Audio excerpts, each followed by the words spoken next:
So I've gotten the question a lot in my stream chat, on Twitter, and in my comment section about getting Halo 5.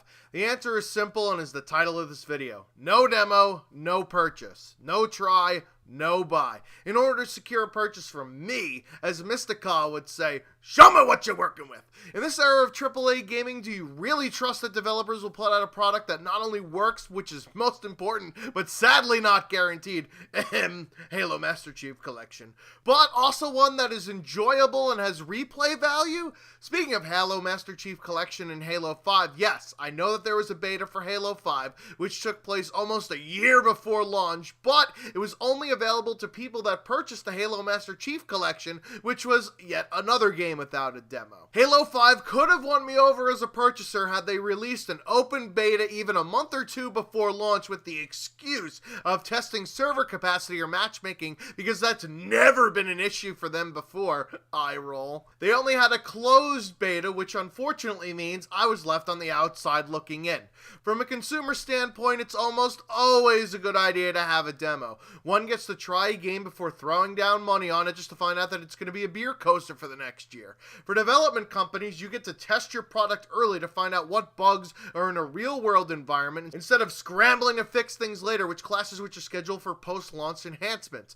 Also, you get to hook customers onto your product that otherwise might not have even bothered to see it. It's a sale for you. This is what happened to me with Hardline and Black Ops 3. Additionally, this will prevent some forms of online piracy. If you don't want PC gamers to quote-unquote steal your shit just to try it out, make it available for them to do so. The majority of people would rather pay for a good game than jump through hoops to get it illegally. Again, another sale for you. Of course, there are bad things that happen with demos too. First of which, on the consumer end, is the hype. Holy shit, you guys are sometimes way too easy to crown the next fucking king and get suckered in. A development company can shield bad content or emptiness of a game behind level caps and restrictions, which ultimately can lead to the hype machine. Holy shit, this part of the game was amazing. I cannot wait to see what they do next. Don't extrapolate into the full release of the product. Destiny and Titanfall immediately come to mind as shallow games on launch, which we couldn't really know any better, except for me with Destiny. I'll pat myself on the back right there. Points for Schwantz. Even though that was probably my most hated on video, even though most of the shit that I said in there came true. And it wasn't until maybe about a year later that most people now claim that the game is actually worth purchasing. But anyway, this is why I took such a critical stance with Battlefront in the lack of depth with the demo. The other thing that development companies will throw around is that it hurts their sales. In 2013, this dipshit Jesse Shell delivered this fact in his keynote speech to the DICE convention. Well, what's the next line? This is things with a demo and a trailer. Sure, makes sense. I get it. A demo and a trailer is going to move more units. What the hell is that top line? That's games with just a trailer. Wait, you mean we spent all this money making a demo and getting it out there and it cut our sales in half? Yes, that's exactly what happened to you. Because when you put the demo out, people had seen the trailer and they're like, that's cool, and they made a plan. I gotta try that game. And then when they played the demo, all right, I've tried that game. That was okay. All right, I'm done. But the things with no demo, you've got to buy it if you want to try it. The problem is that he's critically misanalyzing the data. The games on the top line are games that don't need a demo because they've already got a massive fan base that will already purchase sequels to their games like fucking Brainwashed Zombies. If you look at the top 10 games of 2012 in terms of sales, the only original game in there is Connected Ventures, and that's only because it came bundled with the fucking console. Black Ops 2, Halo 3, Pokemon Black and White Part 2, FIFA 13, Just Dance 4, New Super Mario Bros. 2, Assassin's Creed 3, Mario Kart 7, all established games and franchises. Do you know why they had such huge sales? Because somewhere along the line, a great game was made which turned people onto these franchises. Again, that's the bottom line. Make great games. When he said, oh, I tried the game, it was good, whatever. That's a good game. Stop making mediocre games. Make great games. Don't you guys want to have the fucking pinnacle of your industry? Don't you want people to say the best game of the year is your fucking game? Not, man, that was an okay game. It wasn't really memorable. It won't top any of the best of lists. Whatever, not a big deal. Sweep it under the rug. No, take some pride in your work for fuck's sake. If you have the balls to sell the game for $60, you should stand behind it as a great game. If you're scared people will be turned off to your product after playing it, then you might as well go back and do some more coding to fix your shit. If you want to ride the wave of churning out mediocrity, it will definitely affect your sales.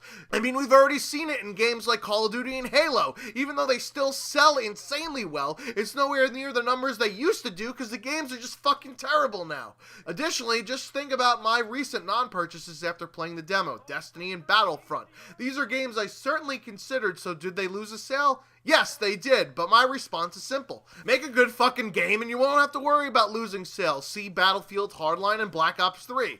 Not to mention, if you hook somebody on your game by making it great, you'll increase the chances that people will continue to play your game and purchase DLC and micro DLC for it post-launch. If your game is a fucking ghost town, nobody's gonna buy your stupid fucking beepity bops anyways, and you'll lose even more money in projected sales. To his point about spending all that money on marketing only to have sales cut in half, wouldn't it be much cheaper to just make a great game and then put out a demo to have people play the fucking game and hype it up? Publishing companies spend 2 to 3 times the amount on marketing and advertising than they do on developing the fucking games.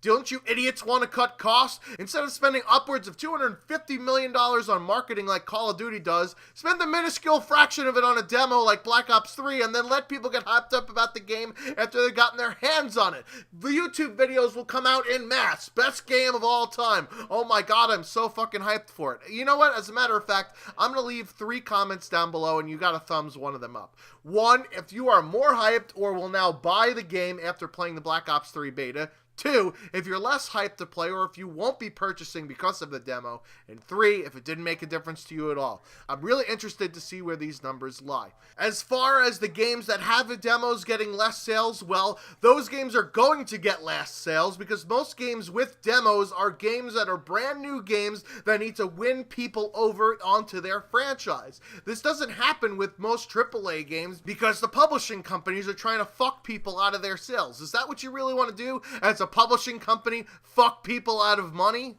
Additionally, some people might quip, you know, Schwantz, there's this website of people playing and reviewing video games. Why don't you look at some of the videos before you decide if you want to buy it? The problem with this is that video games aren't something you just look at to figure out if you like it. It's interactive entertainment, and removing the interactive part from it leaves you with nothing to base a judgment on. Sure, Destiny looks pretty as hell, but as soon as you start playing with the controller, it's like trying to maneuver a goddamn backhoe. Not to mention, you have no idea who on YouTube is just a shill for the fucking game, or who is an actual impartial reviewer, because publishers have figured out how to exploit the trustworthiness of the YouTuber's audience and turn it against them in subtle ways to sell their shit. Machinima Xbox One, anybody? Too long, didn't read, no try, no buy, no demo, no purchase. If you're afraid of a beta affecting your sales, then make a better fucking game. I know that this won't change how companies are thinking because there's still way too many idiots that buy these regurgitated nostalgia factories en masse, but at least I've convinced some of you to think this way, hopefully. The only bad thing that can come from a demo is a letdown due to the hype machine, but isn't that something that marketing campaigns are designed to do anyways? Lastly, always keep a skeptical or critical eye open. Never view everything through rose-tinted glasses, and don't let the hype get the best of you. Don't let the marketing campaign win. I've been the Schwantz 27, making like a dick and beating it. Until next time.